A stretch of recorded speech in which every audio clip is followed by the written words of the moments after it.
Okay, so we're moving on to our next unit, which is the Industrial Revolution.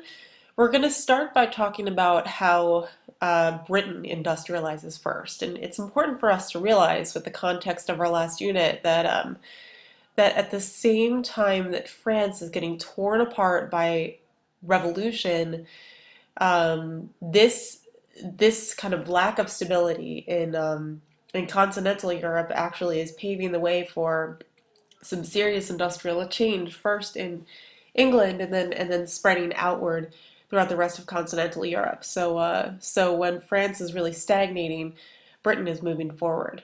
So let's think about some general characteristics of the Industrial Revolution before we move into Britain specifically. Well, one of the things in general that we think of when we think of industrialization is that it's the advent of the age of machines. Prior to industrialization, we had mostly people and animals supplying power, actually, making things, doing things, animals plowing farms, people actually weaving, creating clothing. So we're going to see the advent of machines to facilitate this and to completely change the structure of labor. Um, Also, of course, the steam engine. When the steam engine starts to create a new source of power for these machines, this is going to be a huge turning point in industrialization in Europe as well as the Americas. We're also going to see the shifting of the economy from one that is centered in agriculture to one that is based on modern industry.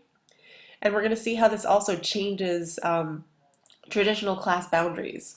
So, in general, we're going to see an elevation of living standards.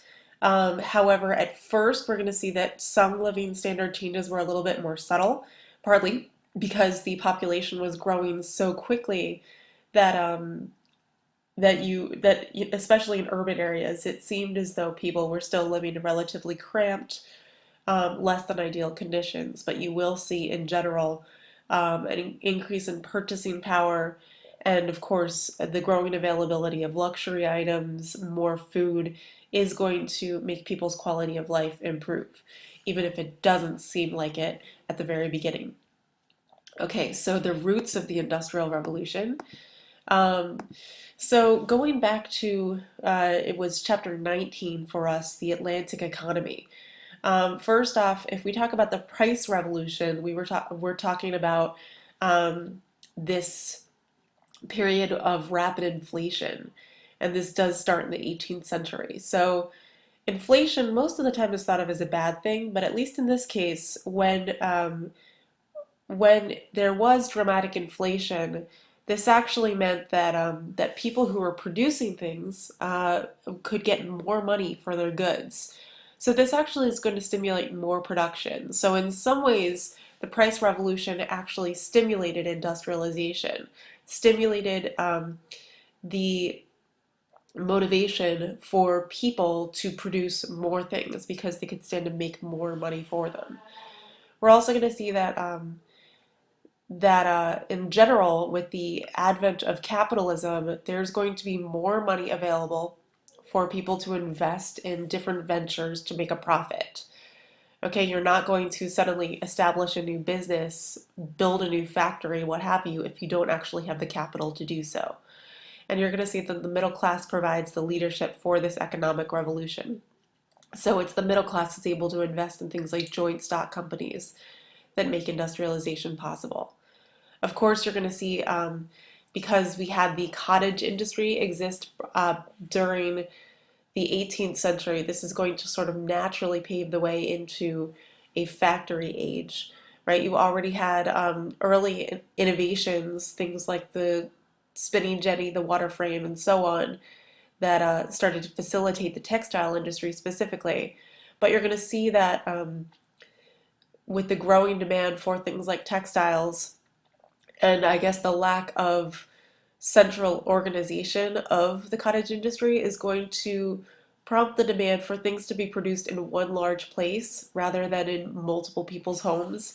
So eventually you're going to see that the cottage industry is going to kind of um, is going to create a more of a demand for a centralized kind of factory system. Of course, the scientific revolution also contributes towards the industrial revolution because, again, science is going to pave the way for a lot of inventions, technological advances, and the increase in Europe's population. You're going to see that the more people live in Europe, the larger markets we'll have and the greater demands for goods we will also have. Okay, so why did England start? Why did the Industrial Revolution start in England rather than somewhere else? First off, let's think about natural characteristics of England that make it more prone towards industrialization. Well, it's an island, so because of that, you're going to see that it's geographically isolated from the continent, and because much of Europe is at war, up until 1815, you're going to see that this isolation is going to protect and separate England from many of these continental wars. Of course, it is involved to a certain extent. We know that England joins many of the coalitions against France, but it is easier for England to separate itself when it needs to. Also, of course, with the continental system, this kind of frees up England to develop an economy separate from continental Europe. Also, it has an abundant supply of natural resources like coal and iron. So this also means it's not going to need assistance. It's not going to need to import some of these goods in from other countries.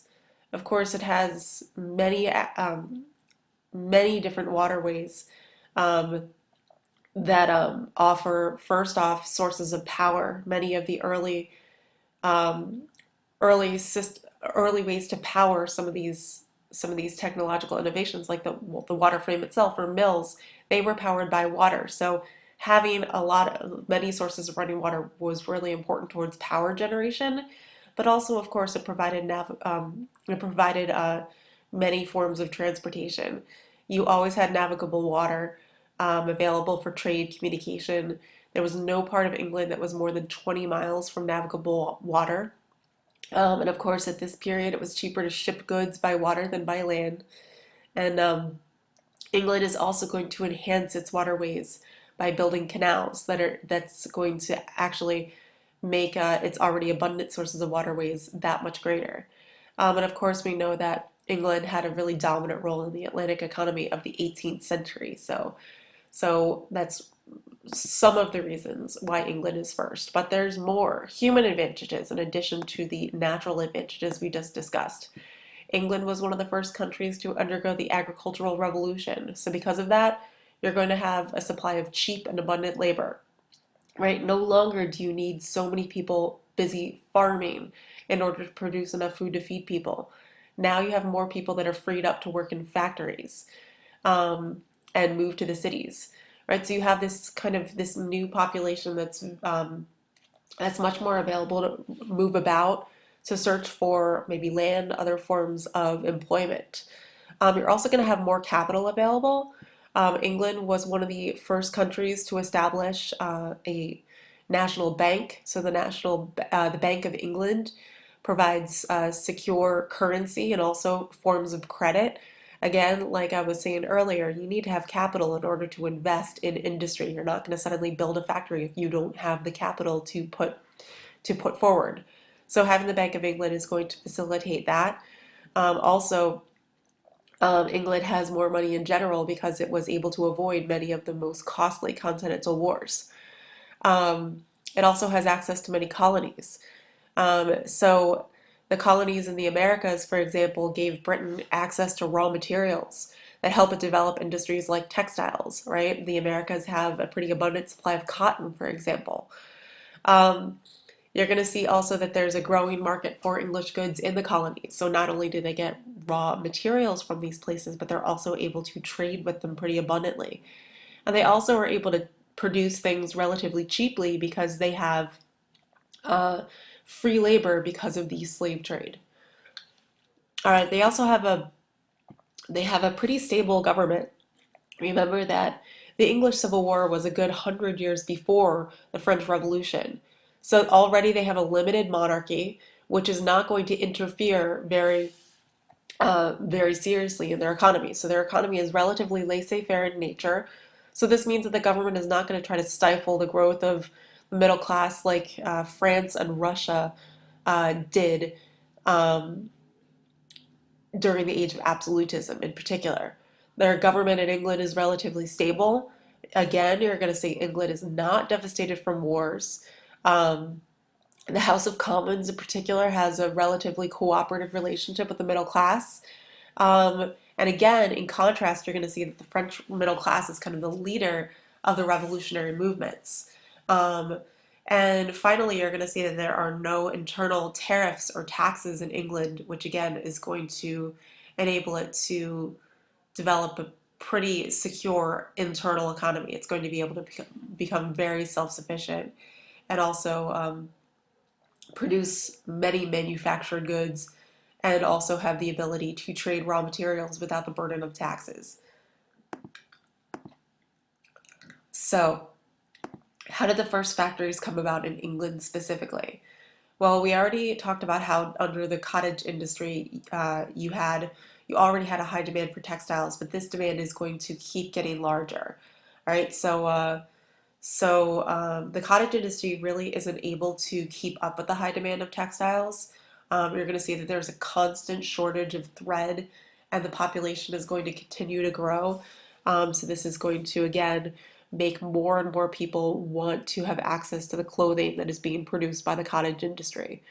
Um, because the putting out system was already very developed in England, this helps the textile industry, but again, the system is not large enough to meet the demand.